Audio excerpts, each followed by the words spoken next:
Hey guys, how's it going? Hope you're doing well. My name is Crown, and today I'm going to read you some very interesting stories that I hope that you're gonna love. And now, without further ado, let's go!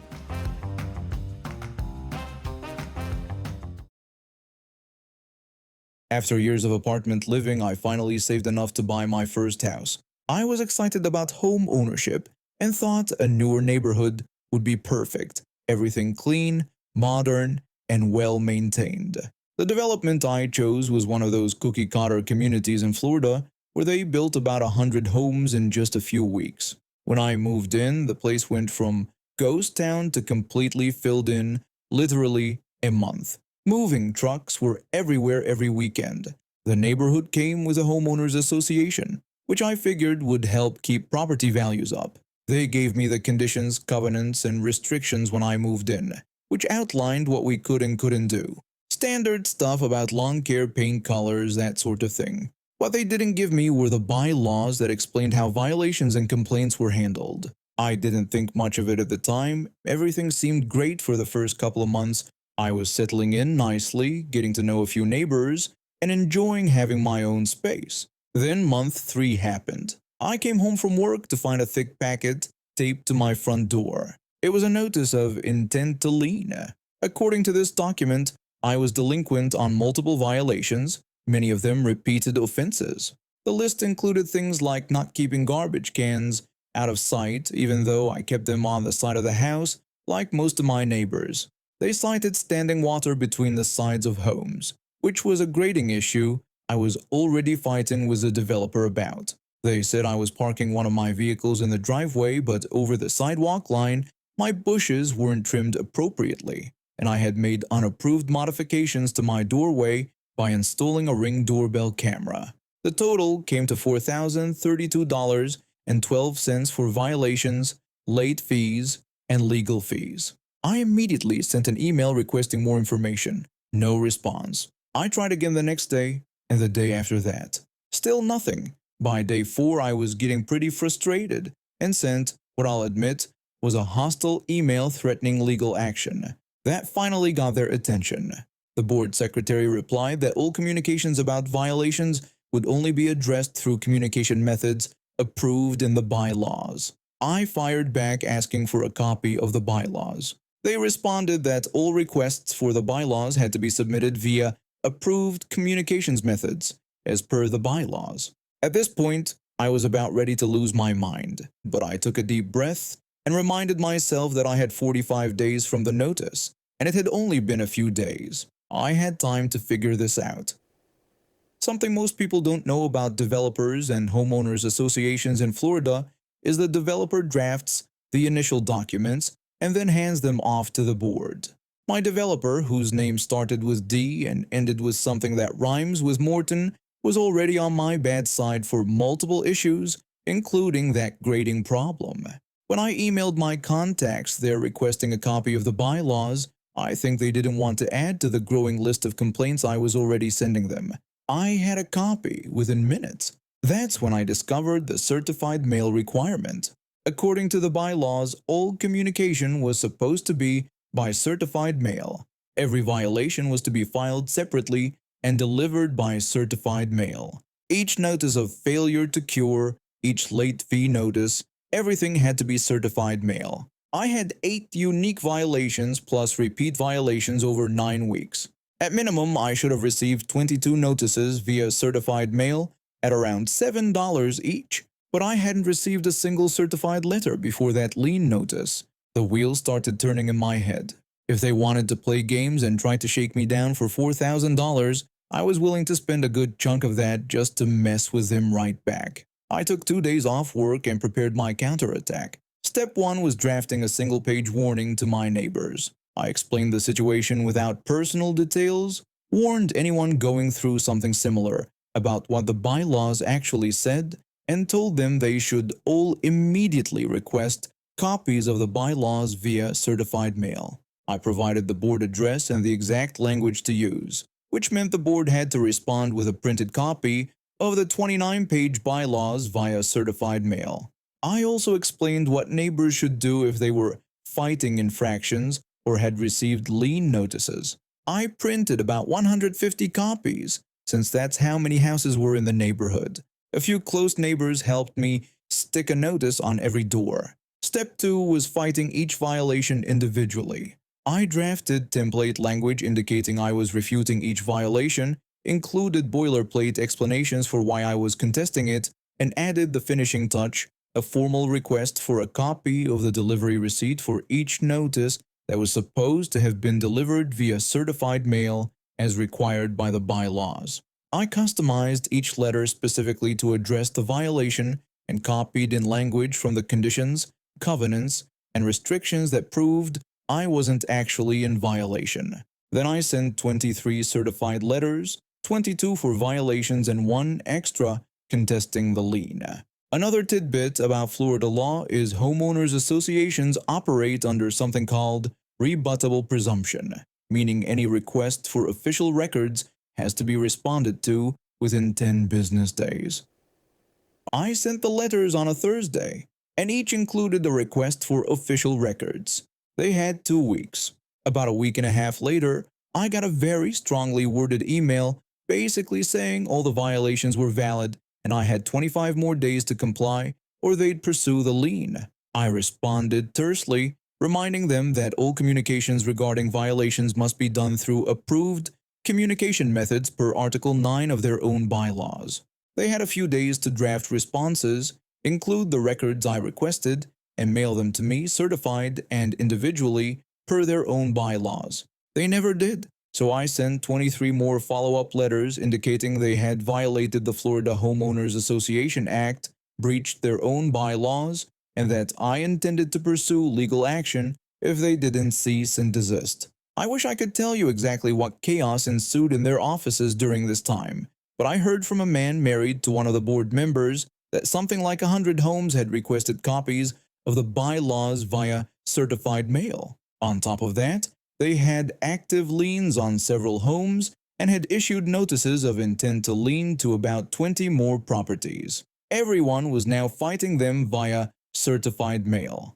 The Homeowners Association ended up having a complete change of board members because the legal fees and expenses from having to respond to each violation via certified mail drained their reserves. It turned out the board hadn't sent a single notice of violation via certified mail required, and in most cases had never notified homeowners at all. They just assumed the threat of a lien would make people pay whatever fines they demanded. Why were they doing this? Simple greed with a side of not in my backyard attitude. There was an undeveloped lot at the front of the neighborhood facing the main road, right in front of the homes where the first people had moved in. Coincidentally, that's where most of the board members lived. The developer had held on to the plot and was planning to sell it to a commercial developer, but had offered to sell it to the neighborhood at a premium price. These people didn't want a gas station going up in front of their homes, so they were illegally collecting violation fees from their neighbors to afford purchasing the lot through the Homeowners Association. The lien on my home never materialized. While I never admitted I was the one who organized the neighborhood rebellion, word must have gotten around because within 2 weeks, the developer who had been dragging their feet for months on my complaints suddenly did everything. My entire house was regraded on both sides. French drains were installed for good measure, both sides were completely resodded, and every other issue was taken care of. I only stayed in that house for about 8 months total before an offer came in that was too good to refuse, even with the short-term capital gains hit. All in all, I sent 46 certified letters. I spent about $350 and used 2 days of paid time off. 4 years ago, I finally saved enough money to buy my first house. The previous owners had let the landscaping go to hell, so I knew I'd have my work cut out for me. I'm not exactly what you'd call a green thumb, but I was determined to have a nice lawn. I spent my first summer hand-watering everything, getting up early before work and coming home to water again in the evenings. It was exhausting, and half the time I'd forget or get caught up with something else. My grass looked patchy and sad. That's when I decided to invest in an automatic sprinkler system. I researched different options, got quotes from 3 different companies, and finally settled on one that fit my budget. It took me 8 months of saving every penny I could spare, cutting back on eating out and entertainment. When I finally had the system installed, I was so proud. The technician helped me set it up to run every morning at 6 a.m., which would give the grass time to absorb the water before the heat of the day kicked in. For 3 years, that system has been my lifesaver. My lawn finally looks decent, my flower beds stay healthy, and I don't have to worry about remembering to water everything. Same schedule, every single day. 6 a.m. on the dot. Yesterday morning started like any other. I was getting ready for work, brewing my coffee and checking my phone when I heard this loud banging on my front door. Not knocking, banging. Like someone was trying to break it down. I opened the door to find my neighbor from across the street standing there. She looked furious, her face all red, and her hands on her hips. I'd seen her around the neighborhood, but we'd never really talked much. She had a kid who was always riding his bike around, leaving it in random places. She immediately started yelling about how my sprinklers had ruined her son's bike. I asked her what she was talking about, confused by her anger. She explained that her 8-year-old had left his bike on my lawn the night before, and when my sprinklers went off in the morning, they got the bike wet. She was demanding that I pay to fix it because the water had apparently damaged the seat. I told her that maybe her son shouldn't leave his stuff on other people's property. This only made her angrier. She said I should have warned them about the sprinklers. I explained to her that it was my yard with my sprinklers and they had been running on the same schedule for 3 years straight, every morning at 6 a.m. She didn't care about any of that. She kept insisting that I should have told them about it. I asked her why I would need to tell anyone anything about my own yard. She said it was because kids play around the neighborhood, and what if someone got hurt? I suggested that maybe she should supervise her kid better and make sure he doesn't leave his belongings on other people's lawns. She crossed her arms and gave me this look like I was the most unreasonable person in the world. She called the whole situation ridiculous and threatened to call the police. I told her to go ahead because I wasn't worried. I knew I wasn't doing anything wrong.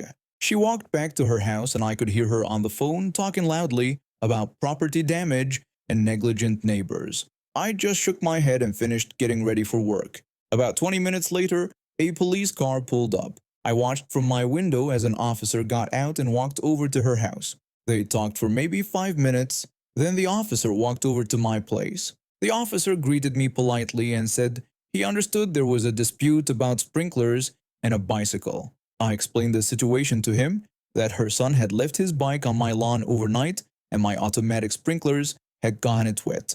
I told him the sprinklers run every morning at 6 a.m. on the same schedule they'd followed for 3 years. He asked if she wanted me to pay for damage to the bike. I confirmed that she apparently thought the wet seat was my responsibility. The officer looked over at my sprinkler heads, then back at her house where she was watching from her window. The officer told me I wasn't responsible for items that other people left on my property. He said my sprinkler system was perfectly legal and I had every right to water my lawn on my own schedule. I said that's what I had figured. He apologized for bothering me with the whole thing. The officer went back over to her house and I could see him explaining the situation to her. Even from across the street, I could tell she wasn't happy with what he was telling her. She kept pointing at my house and shaking her head, but eventually the officer left. For the past week, every time I leave my house or come home, she's been giving me these dirty looks. Yesterday I was getting my mail and she made this big show of calling her son inside when she saw me, like I'm some kind of dangerous person.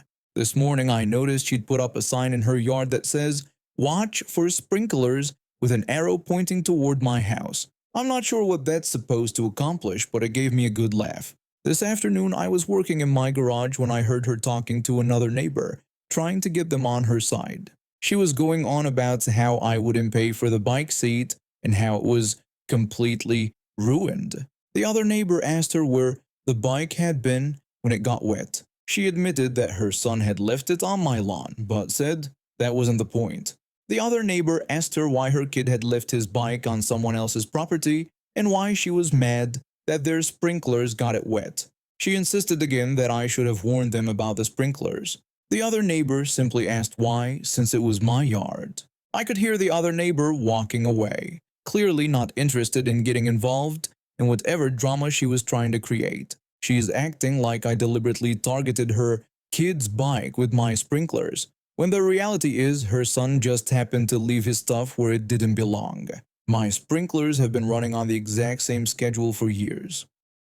For some years now, Sunset Stables has been my workplace. Started when I was 16, just cleaning stalls and helping with basic care. My family didn't have much money, so when Old Man Thompson offered me a job in exchange for writing lessons, I jumped at the chance. Now I'm one of the senior stable hands, and I help train the newer kids who come looking for work. The stable isn't fancy, but we take good care of our horses. We've got about 20 horses total, some for trail rides, some for lessons, and a few boarding horses whose owners come by regularly. One of those boarding horses is Thunder, a beautiful black gelding who belongs to a local businessman.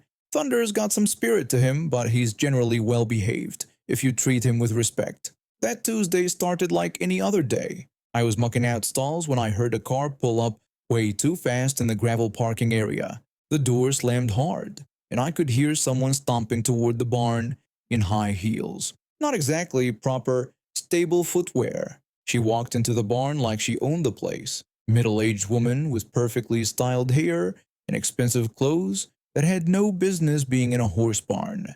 She was talking loudly on her phone, completely ignoring the signs we have posted everywhere about keeping voices down around the animals. She was yelling at someone about not caring what some contracts said and demanding results by Friday or she'd find a new company. Her voice echoed through the barn, making several horses shift nervously in their stalls. She was still on her call when she wandered over to Thunder's stall. The horse was peacefully eating his hay, minding his own business, but this woman seemed to think he was some kind of prop for her entertainment. I approached her and asked if she was here to see someone, explaining that she couldn't just walk up to the horses like that. She told whoever was on the phone to hold on because some stable boy was talking to her. The way she said it made it clear she thought I was beneath her notice. When she put her phone down, she looked at me like I was something stuck to her shoe. She introduced herself as Karen Mitchell and said she was thinking about boarding her daughter's horse here, so she was inspecting the facilities. I explained that she needed to sign in at the office first and have someone give her a proper tour, since these horses could be unpredictable if they didn't know her. She scoffed and claimed she'd been around horses her whole life and knew what she was doing. That should have been my first red flag, because anyone who actually knows horses doesn't call them unpredictable. They're prey animals, cautious and reactive, but predictable if you understand their body language. She walked right up to Thunder's stall and started making loud kissing noises, calling him with baby talk and trying to get his attention. Thunder flicked his ears back slightly. He wasn't aggressive, just uncertain about this stranger making weird noises at him. But instead of respecting his space, she reached right into the stall and started trying to grab his halter. I told her not to reach into the stall and explained that if she wanted to interact with the horses, we needed to follow proper procedures. She snapped back that I shouldn't tell her what to do because she was a potential customer. Thunder backed away from her reaching hands, which only seemed to make her more determined. She unlatched his stall door and walked right in. I told her she absolutely could not go in there without permission and demanded she step out immediately. She declared that the horse needed to learn some manners and bragged that her daughter's horse would never act this rude. She started walking toward Thunder, who was now pressed against the back wall of his stall. His ears were pinned back and he was showing clear signs of stress. I moved closer to the stall, ready to intervene. She commanded Thunder to come to her like he was a disobedient dog. When Thunder didn't comply with her demands, she actually raised her voice at him. Then she did something unthinkable. She kicked him in the shoulder. Thunder jumped sideways, snorting and tossing his head. Any reasonable person would have taken that as a sign to back off, but Karen seemed to think this was some kind of dominance game she needed to win. I threatened to call the police if she didn't get out of that stall right away. She told me to go ahead and call them, then threatened to have my job for the way I was treating a paying customer. I was already pulling my phone out when she grabbed Thunder's halter and yanked his head down toward her. The horse was clearly distressed now, whites of his eyes showing, breathing hard. Then she did the unthinkable. She actually poked her finger directly into Thunder's eye. The horse screamed, yes, horses can scream, and reared up. Karen stumbled backward but didn't leave the stall. She was yelling now about how the horse was defective and dangerous, claiming we didn't know how to train horses properly. Thunder had settled back down, but he was trembling and his eye was watering from where she'd poked him. I was about to climb into the stall myself to get her out when she made her second huge mistake. She reached toward Thunder's face again, apparently intending to poke his eye a second time. Thunder had had enough. He moved faster than I'd ever seen him move, his head snapping forward. There was a wet crunching sound and suddenly Karen was screaming in a completely different way. She was shrieking about her finger, clutching her right hand against her chest, while blood dripped everywhere. Thunder had bitten clean through her index finger just below the first knuckle. I ran to get the first aid kit while calling Thompson and emergency services. Karen was still screaming, alternating between cursing at Thunder and demanding we put him down immediately. She kept yelling that the monster had attacked her and that she wanted him destroyed, threatening to sue the place into the ground. I tried to tell her she needed to apply pressure to stop the bleeding while explaining that the ambulance was coming. She screamed at me not to tell her what to do, blaming me for the whole situation and claiming I should have controlled the vicious animal. Thompson arrived just when the paramedics were loading Karen into the ambulance. They'd managed to find her fingertip in the stall and packed it in ice. The EMTs said if they got her to the hospital quickly, there was a good chance they could reattach it. The police showed up about 10 minutes later. I gave them my statement about everything I'd witnessed, and Thompson provided the security camera footage from the barn. The cameras had caught everything: Karen entering the stall without permission, kicking Thunder, and poking his eye. The female officer shook her head while watching the footage, commenting that she'd seen a lot of stupid things, but this took the cake. She added that the horse had shown remarkable restraint. Honestly, 2 days later we heard Karen had successfully had her finger reattached, but she was facing charges for animal cruelty. Apparently, the district attorney decided to make an example out of her case since it was so clearly documented. A week later, Karen's lawyer called Thompson trying to negotiate a settlement. Thompson just laughed and told him to watch the security footage before wasting any more of his time. And that was pretty much it.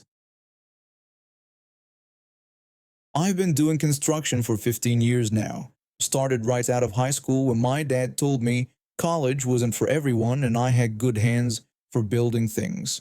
He was right. I found my calling on construction sites, working with crews who became like family. For the past 18 months, our crew of 8 have been working on this massive office complex downtown. 3 buildings, each one 12 stories high. It was the kind of project that could make or break a company's reputation. Our supervisor was this old-timer in his 60s who'd been doing construction since before I was born.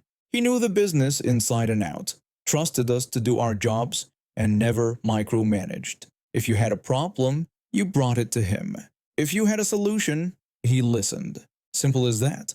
The guy had been talking about retirement for months, and finally his last day came around. We all chipped in and took him out to this steakhouse he'd been raving about. The man had stories for days about job sites from the 80s and 90s. We stayed out way too late, bought him way too many drinks, and sent him off proper. He deserved every minute of it after 40+ years of dealing with deadlines, weather delays, and knucklehead workers like us. Monday morning rolled around and we were all nursing hangovers when the new supervisor showed up.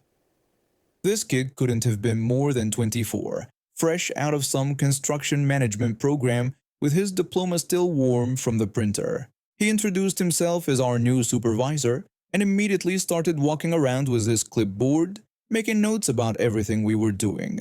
The kid spent the entire first week watching us work. At least that's what he called it. What it looked like to me was him standing around texting his girlfriend while occasionally looking up to make some comment about our work methods. He'd point at something and scribble on his clipboard, then go right back to his phone.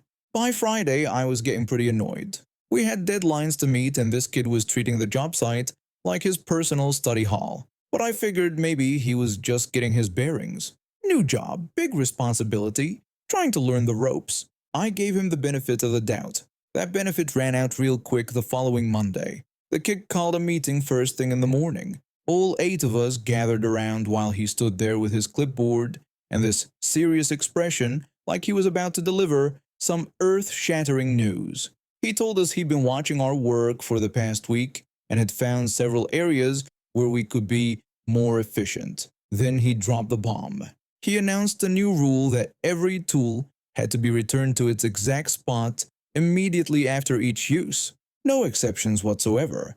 He claimed this would make us more organized and save time looking for equipment.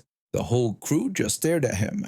One of the older guys started to laugh, thinking it was a joke. I spoke up and asked if he really meant every single time we used a tool, we had to put it back right away. He said that was exactly what he meant, with no exceptions. I tried to explain how construction actually works. When we're hanging drywall, we use the drill, then the level, then we mark with a pencil, measure with the tape, then back to the drill. If we're walking back and forth to the toolbox every 30 seconds, projects would take forever. The kid insisted he'd studied efficient workplace organization and trusted his methods would streamline operations. He'd studied it. This kid had studied workplace organization while I've been actually organizing workplaces since he was in middle school. I asked if he'd ever actually hung drywall and warned him this would slow us down significantly. He brushed off my concerns and told me he wasn't interested in hearing from people who resisted change. He made it clear this wasn't a discussion but a directive,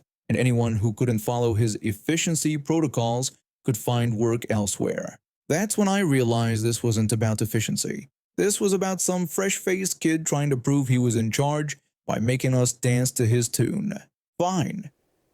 If that's how he wanted to play it, we'd give him exactly what he asked for. Monday morning, we started following his rule to the letter. I was working on installing outlet boxes, which normally takes about 10 minutes each, but now I had to follow the new system. I grabbed my drill from the toolbox, walked over to the wall, drilled the holes, then walked all the way back to put the drill in its exact designated spot. Then I walked back to grab my level, used it to make sure the box was straight, walked back to organize it perfectly, then back for the pencil to mark wire locations, back to organize the pencil, back for the wire strippers, back to organize those. What used to take 10 minutes was now taking 45 minutes, but our tools were perfectly organized at all times. The rest of the crew was doing the same thing. We were all walking back and forth like ants at a picnic, putting tools away after every single use. The job site looked like a bizarre dance routine. Tuesday afternoon, the kid's phone started ringing constantly. He kept walking away to take calls, and each time he came back, his face got redder. Finally, he walked over to where I was working and demanded to know what was taking us so long. We were way behind schedule according to whoever was calling him. I told him we were just following his efficiency protocols exactly as he'd instructed. Every tool back immediately after use, just like he'd said. He tried to backtrack, suggesting that maybe he meant when we were completely done with a task. I pulled out my phone and played back the recording I'd made of his Monday morning speech. Yeah, I record meetings now after learning that lesson from a previous supervisor who liked to change his story when things went wrong. The recording clearly captured his voice, saying every tool must be returned immediately after each use with no exceptions. He told me I was being deliberately difficult, but I pointed out that I was being deliberately compliant. He'd said no exceptions and threatened anyone who couldn't follow the protocol with finding work elsewhere. So we were following the protocol exactly. The kid walked off with his phone pressed to his ear. Wednesday brought more of the same. Our productivity had dropped so far that we were basically moving in slow motion. The kid kept getting phone calls, and his face kept getting redder with each one. Thursday morning, the project manager showed up. This was serious because he usually only appeared when something was drastically wrong.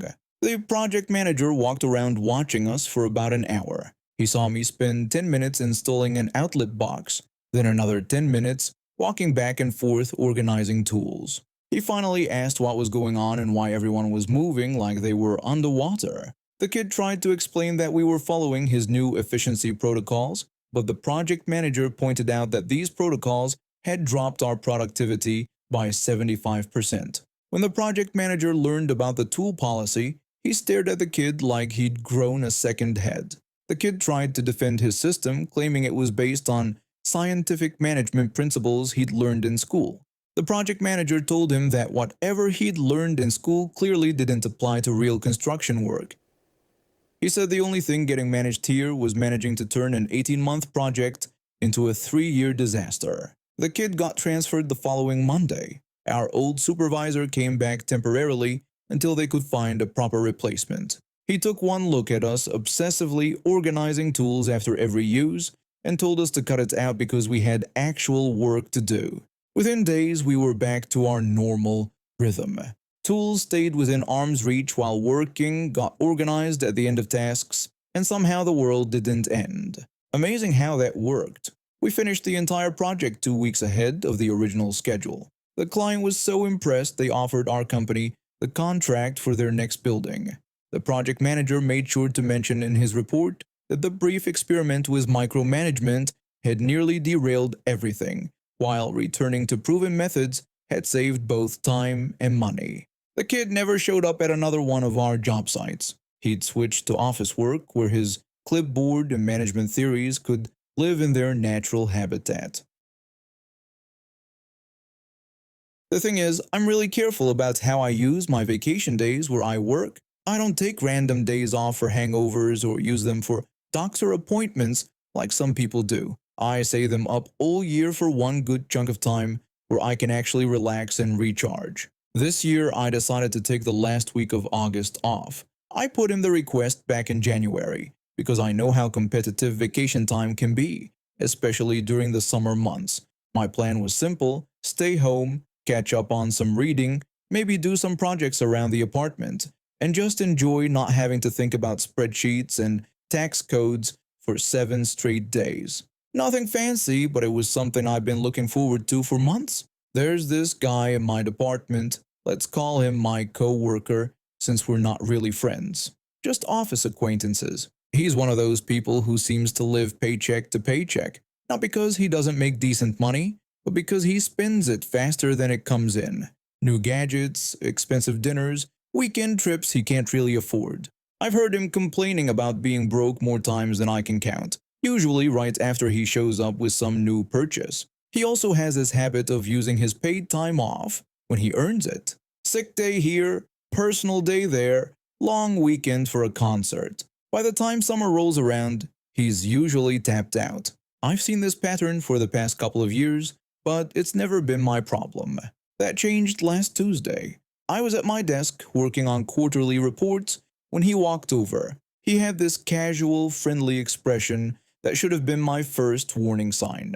He told me he'd noticed I had the last week of August off and asked if I would mind canceling it so he could use the time instead. He explained that his girlfriend had booked him a cruise, but he was out of paid time off. I honestly thought he was joking. The request was so absurd that I actually laughed out loud. I asked him if he really wanted my vacation days for his cruise, thinking surely he would realize how ridiculous that sounded. His expression changed immediately. The fake friendliness disappeared and was replaced by this annoyed, almost indignant look. He told me I was being heartless, like I was the unreasonable one in this situation. I stared at him, trying to process what had just happened. Heartless? For not giving away vacation days I'd earned and planned for? I reminded him that I'd requested this time off 8 months ago and had been planning for it all year. He argued back that I was just staying home anyway, while he actually had somewhere to go. He mentioned that the cruise had cost his girlfriend a lot of money, like that was somehow my responsibility. I told him that sounded like a planning problem on his end, not mine. He kept pushing, telling me to be reasonable and claiming that I could take time off anytime while this cruise was supposedly a once-in-a-lifetime thing. The audacity was breathtaking. He was literally asking me to give up my earned vacation time so he could go on a trip he couldn't afford. I pointed out that if it was truly once in a lifetime, maybe he should have saved up his paid time off for it instead of using it all on random days off. He got defensive, saying that wasn't fair and that I knew how stressful the job was. He claimed he'd needed those mental health days. I told him I understood stress, but I also needed my vacation week. The answer was no. He stood there for a moment, clearly not used to being told no. Then he tried a different approach, offering to make it up to me somehow. He said he'd work late for me sometime or cover if I got sick. I explained that I didn't need him to work late for me. I needed him to accept that my vacation days were mine. When that didn't work, he tried guilt, saying I was being really selfish and that he thought we were friends. I clarified that we were co-workers, and even if we were friends, this would still be an unreasonable request. That's when he got really nasty. He told me fine but warned me not to come crying to him when I needed a favor someday. Then he threatened that everyone was going to hear about how selfish I was being, like that was supposed to scare me into compliance. I told him to go ahead and tell everyone how I wouldn't give away my earned vacation time for his cruise. I said I was sure they'd be very sympathetic. He walked off angrily. Over the next few days, he actually did start complaining to other people about me. I catch bits of conversations where he was painting himself as the victim and me like some kind of vacation hoarding monster. Most people just nodded politely and changed the subject, but a few seemed to buy into his narrative. Then our supervisor got involved. She approached me and said she'd heard there was some conflict about vacation time between us and asked what was going on. I explained the situation and watched our supervisor's expression go from confusion to disbelief to barely contained amusement. She asked for clarification. He had actually asked me to cancel my approved vacation so he could take a cruise. When I confirmed that was exactly what happened, she asked if he was upset that I said no. I told her that apparently I was heartless and selfish according to him.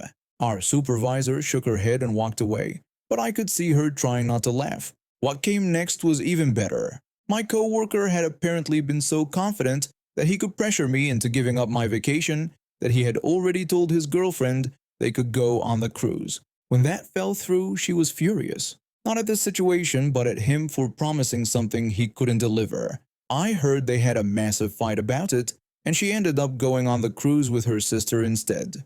He spent that week sitting at his desk looking miserable and shooting me dirty looks. HR sent out a company-wide email the following Monday reminding everyone that vacation time is earned by individual employees and cannot be transferred between co-workers. It was clearly prompted by our situation, and everyone knew it. My coworker barely speaks to me now, which honestly makes my workday much more pleasant. And I had a wonderful week off in August, doing exactly what I wanted to do, absolutely nothing work-related. And now we have reached the end of today's stories. Thank you for watching, and see you next time.